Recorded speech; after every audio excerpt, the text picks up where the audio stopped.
My first reaction to the episode was surprise. It was this unexpected, beautiful love story in this bleak world.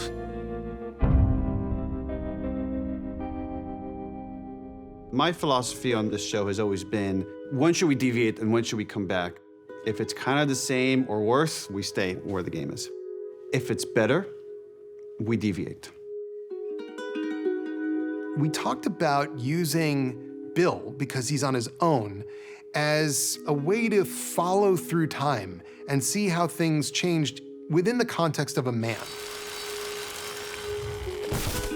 One of the first conversations Craig and I had about this episode was like seeing Frank. But this is probably the biggest departure between the game and the show.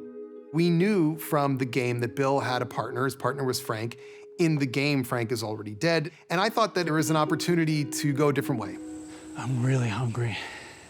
Haven't eaten in 2 days. Doesn't sound very long out loud, does it?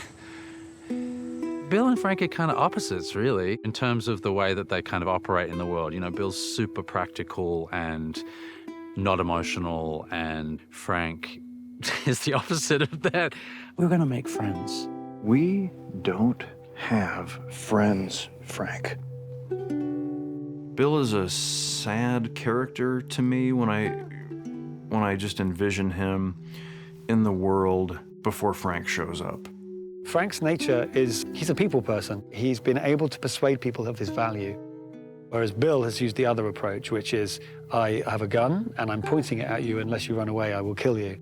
It's amazing because we get to do such contrasting scenes, sort of action kind of scenes, and then really like intimate, vulnerable scenes.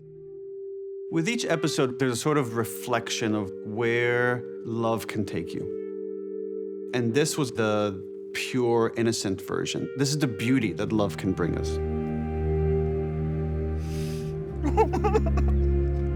The last scene is emotionally charged, but strangely enough, it's also quite perfunctory.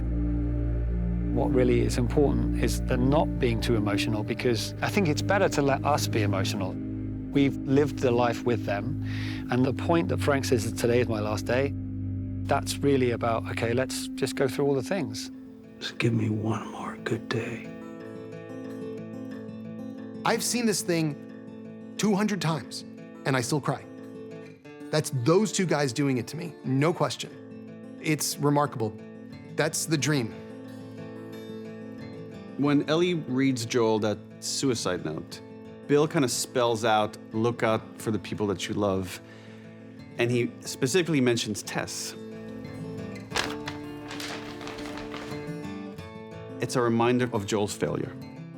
Joel has already failed to save his daughter, and now he's failed to save his romantic partner. What's next?